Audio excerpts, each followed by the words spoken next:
السلام علیکم۔ آج ہم ایک اہم موضوع پر گہرائی سے بات کر رہے ہیں۔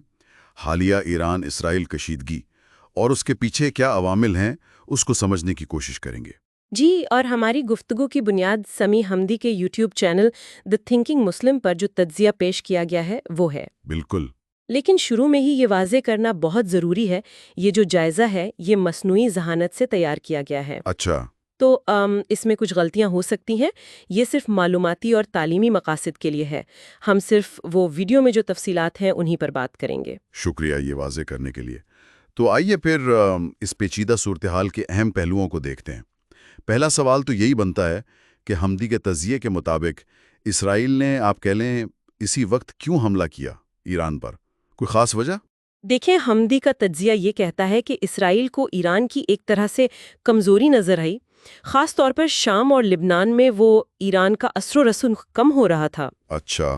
شام میں اسد حکومت کے خاتمے کے بعد حالات بدلے تھے، اور اسرائیل کا وہ ایک مستقل مقصد رہا ہے ایران کی صلاحیتوں کو کمزور کرنا، خاص طور پر ان کا جوہری پروگرام۔ تو انہیں لگا کہ یہ ٹھیک وقت ہے حملہ کرنے کا؟ جی، انہیں لگا کہ ایران شاید دفاعی پوزیشن میں ہے تو یہ موقع ہے۔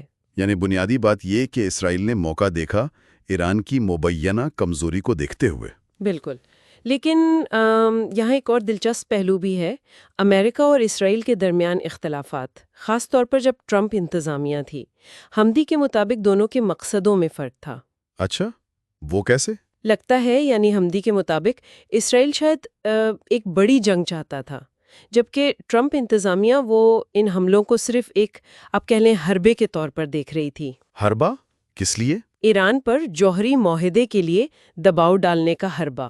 گویا اسرائیل کو تھوڑی وہ ڈھیل دی گئی تھی، مگر ایک حد تک۔ تو یہ صرف حملے کے مقصد پر اختلاف نہیں تھا؟ شام، یمن، غزہ، ان معاملات پر بھی پالیسی الگ تھی؟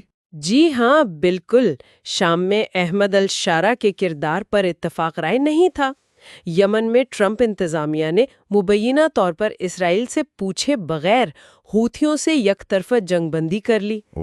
اور غزہ میں تو ٹرمپ انتظامیہ نے براہ راست حماس سے بات چیت شروع کر دی تھی، جو ظاہر ہے اسرائیل کے لیے قابل قبول نہیں ہوگا۔ بالکل۔ اچھا، ان اختلافات کو ذہن میں رکھتے ہیں تو ایران پر خود ان حملوں کا کیا اثر ہوا؟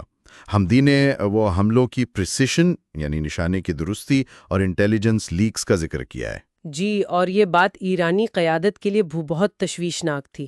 حملوں کی کامیابی، اہم شخصیات کی ہلاکتیں، سائنسدانوں تک کی، اس سے یہ تاثر گہرا ہوا کہ اسرائیل کی انٹیلیجنس بہت اندر تک ہے۔ یعنی اندرونی مدد کا شبہ؟ جی ہاں، شاید اندر سے مدد مل رہی ہے۔ اس سے ایران کی اپنی وہ پراکسی حکمت عملی پر بھی سوال اٹھ گئے۔ پراکسیز یعنی حزب اللہ اور دوسرے گروہ؟ جی، خاص کر جب حزب اللہ نے وہ براہ راست بڑا جواب دینے سے گریز کیا۔ یہ پراکسی والی بات اہم ہے، اور حمدی نے یہ بھی کہا کہ ایران کے اپنے فرقہ وارانہ موقف نے بھی نقصان پہنچایا۔ ہاں، ان کا تجزیہ ہے کہ ایران نے جس طرح شام اور عراق میں فرقہ وارانہ یعنی شیعہ سنی تقسیم کو استعمال کیا، اس سے خطے کے بہت سے مسلمان، خاص طور پر سنی، وہ ایران سے دور ہو گئے۔ تو جب حملے ہوئے تو حمایت محدود تھی؟ رد عمل ملا جلا تھا، اور خود ایران کے اندر بھی بحث شروع ہو گئی کہ کیا فوری بدلہ لیں یا وقتی طور پر پیچھے ہٹ کر وہ تعمیر نو کریں۔ صحیح۔ اب آتے ہیں امریکی رائے عامہ اور مسلم حکمرانوں کے کردار پر۔ حمدی نے اس پر کیا کہا؟ امریکہ میں وہ جنگ مخالف سوچ بڑھ رہی ہے، اور دلچسپ بات یہ ہے کہ دائیں بازو میں بھی۔ اچھا۔ جی، کینڈس اوونز، ٹکر کولسن جیسے نام جو پہلے جنگ کے حامی سمجھے جاتے تھے، وہ بھی اب مخالفت کر رہے ہیں۔ دوسری طرف حمدی مسلم حکمرانوں پر وہ کافی تنقید کرتے ہیں۔ کس بات پر؟ وہ اپنا وسیع سیاسی اور معاشی اثر و رسوخ استعمال نہیں کر رہے، مثلاً سفارتی بائیکاٹ، سرمایہ کاری روکنا یا امریکی فوجی آڑوں تک رسائی بند کرنا۔ یہ سب وہ کر سکتے ہیں مگر نہیں کر رہے۔ جبکہ سعودی عرب اور متحدہ عرب امارات جیسے ممالک وہ اپنے قومی مفادات اور امریکہ سے سیکیورٹی ضمانتوں کو زیادہ اہمیت دے رہے ہیں۔ بالکل۔ حمدی کے خیال میں ان کی پالیسیوں میں غزہ یا فلسطین کا مسئلہ وہ اب اولین ترجیح نہیں رہا۔ آخر میں حمدی ایک بہت دلچسپ نقطہ اٹھاتے ہیں۔ صلاحیت بمقابلہ خوف. کیا عوامی اقدامات جیسے احتجاج، بائیکاٹ یہ واقعی کچھ بدل سکتے ہیں؟ حمدی کا تو پختہ یقین ہے. وہ کہتے ہیں کہ یہ عوامی اقدامات چاہے چھوٹے لگیں بہت مؤثر ہیں.